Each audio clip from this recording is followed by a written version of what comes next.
et félicitations pour cette victoire et cette victoire bonifiée, Sébastien. Non, mais je crois qu'on aimerait tous une statue. Voilà, tu peux nous envoyer ça à la maison, je lui envoie mon adresse.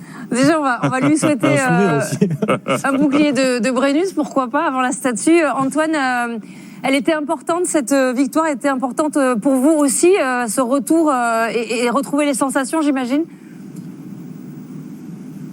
Oui, bonsoir déjà. Mais oui, c'est sûr, c'était important parce qu'il y avait pas mal il y avait quelques mecs de l'effectif qui étaient au repos la semaine dernière, mais c'était aussi important parce que le Racing est juste derrière nous au classement et voilà, on savait que en gagnant aujourd'hui, ça nous mettait dans de bonnes dispositions pour être dans les 2 premières places jusqu'à la fin de la saison. Donc c'est sûr qu'on n'a pas pris ce match à la légère.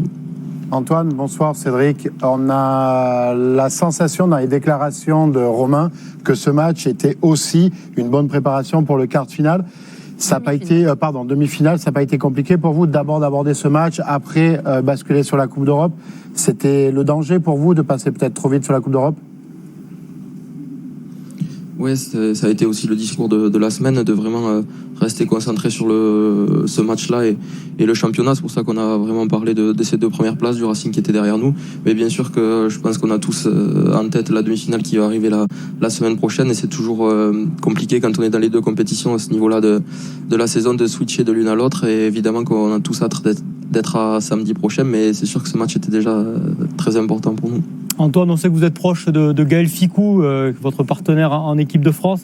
Le voir en face avec le maillot ciel et blanc, ça vous a perturbé? ça vous a fait quoi? On s'était préparé, on avait vu des images sur les réseaux la semaine, donc c'est sûr que ça faisait bizarre. Mais voilà, on a vu qu'avec n'importe quel maillot qu'il peut avoir sur le dos, ça reste un très grand joueur. Et encore aujourd'hui, il nous l'a prouvé. Donc même avec une semaine d'entraînement, il a réussi à nous traverser 2 ou 3 fois le terrain. Donc j'étais content pour lui.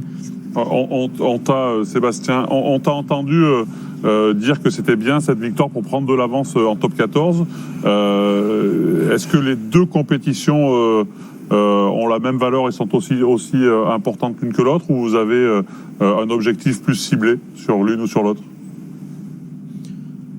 Automatiquement, on est un peu plus focus sur la Coupe d'Europe parce que les échéances arrivent plus rapidement. Mais après, bien sûr qu'on veut rivaliser sur les 2 tableaux avec la même intensité. On a vu que même la semaine dernière, avec une équipe un peu chamboulée, voilà, on a réussi à faire une bonne prestation à Castres. Et aujourd'hui, les mecs qui ont rejoué, on leur a pas fait des cadeaux de leur place, ils se la sont gagnés. Et c'est cette émulation-là qui va nous permettre de rivaliser sur les 2 tableaux jusqu'à la fin de saison.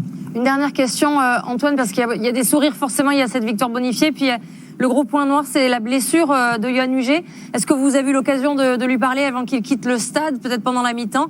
On craint une rupture du tendon d'Achille et donc la fin de saison précipitée et de carrière.